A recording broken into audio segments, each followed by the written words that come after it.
Man-made waste that has been discharged deliberately or accidentally into the coastal or marine environment is a growing concern the world over. Floating debris is likely to accumulate at the center of large spirals known as jirs. When the drifting mass of plastic rubbish washes aground, it is referred to as beach litter. Marine pollution is an increasing problem in Belize's coastline. Marine litter is important because most of Belize is coastline. A lot of Belizean activities are based on the water or in rivers, and all of that leads to the sea.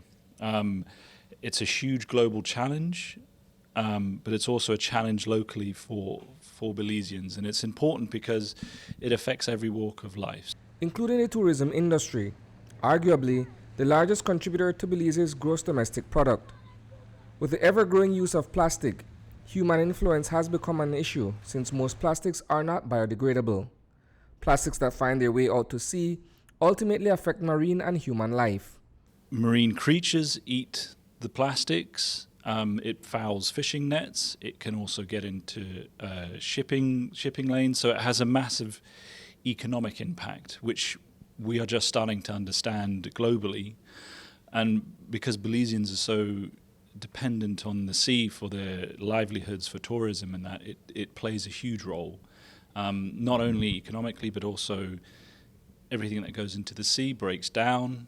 The fish consume it, and we love fish here, and we eat the fish, and then so it goes from the sea back onto your dinner plate. And so, to raise awareness from a technical perspective, the Department of the Environment has teamed up with the Commonwealth Litter Program to engage stakeholders. The idea, according to Environmental Officer Maxine Monsanto, is for them to subsequently put together a plan of action to address the situation. These 4 days are actually targeted stakeholder workshops. They're very specific to invited technical persons to participate. Each day is a specific pillar. Yesterday was marine science litter. Today is land-based sources of marine litter. Tomorrow will be sea-based sources of marine litter. And the last day is education, outreach, and waste removal. The objective of this targeted workshop is basically to have these technical people come up with actions that can be sent forward to a national workshop that we're hosting for the development of a national marine litter waste management action plan and policy.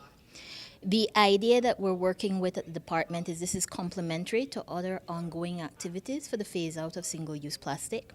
However, this is looking at marine litter in general. It's identifying how we can monitor it in our rivers and in our marine environment. It's identifying actions of how we can address it, as well as improve and strengthen waste management. And it's looking at it from different levels: private sector, public sector, NGO, education. The initiative is part of a cooperation that Belize has signed on to, along with several other Commonwealth nations, to keep the oceans as clean as possible. This is part of a Commonwealth Clean Ocean Alliance that the Ministry of Environment committed to. We supported some of the actions, such as the elimination of single-use plastic bags, which I'm sure you know is part of the legislation. And we need to show, if we actually implement the legislation, how we actually successfully implement the legislation. Reporting for News 5, I am Isani Cayetano.